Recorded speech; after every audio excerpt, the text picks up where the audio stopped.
Buffalo Bill's defunct, who used to ride a water-smooth silver stallion and shoot 1, 2, 3, 4, 5 pigeons just like that. Jesus, he was a handsome man. And what I want to know is, how do you like your blue-eyed boy, Mr. Death? Now, the best I can remember, I was 14 years old when I first read Buffalo Bill. And of course, I didn't read it on my own volition. It was freshman English after all. I hated poetry and would for about another 40 years. But when I read this poem, just 37 words about Bill Cody, it really impacted me. I knew who he was in history, the LeBron James of his time, and he was dead, defunct, and it hit me hard when I read it, that someday I would be as well. It was the first time I'd realized I was going to die, I was mortal. I went merrily on my way after that, mostly forgetting about my mortality, and I never saw the poem again until September 2012, when I was reading the Spokesman Review. In the paper, there was a picture of this handsome kid, and above his photo, the E.E. Cummings poem, the one that I knew was about death. Of course, I stopped and read the article, and it made me cry, or at least I know I wanted to, but I'm guessing that I probably kept my tears inside.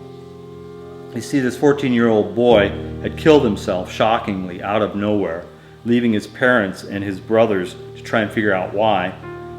The sense of loss, of grief was palpable in the articles. The Spokesman Review's author happened to be his great aunt. Declan was her nephew's son. So she knew this boy very well, and along with the entire family, she was trying to process this and figure out why this had happened. I didn't know him, of course, but still it seemed and seems so grievous to me, such loss and such waste. I tore part of the column out of the paper that day and placed it on top of my dresser in my pen holder, where it sits at eye level when I walk in and out of the room, and so I see it most days. Every couple of weeks since then, I've taken it down, reread those 37 words, looked at his picture, and again wondered why? Why, God, why? So when the assignment came in our class to pick out a favorite poem, the answer for me was all too obvious. I'd had those 37 words memorized for some time now. And as part of putting this all together, I emailed Stephanie Pettit, the great aunt, the author of the newspaper article, just to let her know that Declan might play some role in the project that I was working on, and also to ask if it would be okay with her and the family to proceed. It was like I'd touched a raw nerve, as she responded quite quickly. She wrote back in an email, "Thanks so much for sending me your email," she wrote. "I'm touched that Declan's story had such a profound impact on you and that you shared it with me. If you don't mind, I will forward your email to his parents and let them make the call on this. Give them a little time to respond to me. His family continues to struggle, as you can imagine. When they are in the moment, young people who take their own lives don't consider and can't comprehend how devastating their act will be on an entire family. No matter how they examine and tried, his parents have not been able to find out just what happened. I think we always hope to find a single incident that caused the bad thing to happen, but unfortunately life isn't that clear or tidy most times. I'm afraid they'll never know, which is just another nail in their hearts. I'll get back to you when I hear. Thank you again, Stephanie."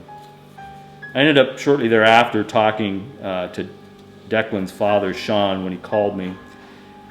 And it was among the most difficult things I've ever done. Feeling his pain, listening to his voice break on the phone while I was trying to get out just a few words about his son. Wanting so badly to help him, but not being able to. I managed to tell Sean that I had 9 kids, and then I'd lost one when she was 4 months old to SIDS. At that time, it's 25 years ago now. I couldn't imagine anything tougher than that, losing a child.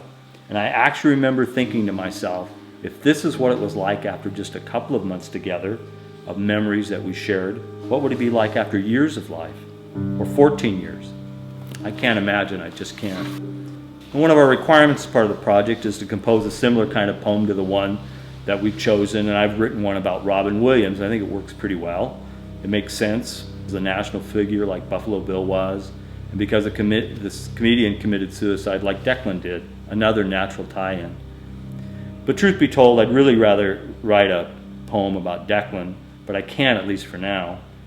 It's just too damn close. Much easier to write a few lines about some superstar that I've never met and whose world's away. I do hope someday to write a poem about Declan, one that could maybe give some solace to his family if that were possible. I'd really like to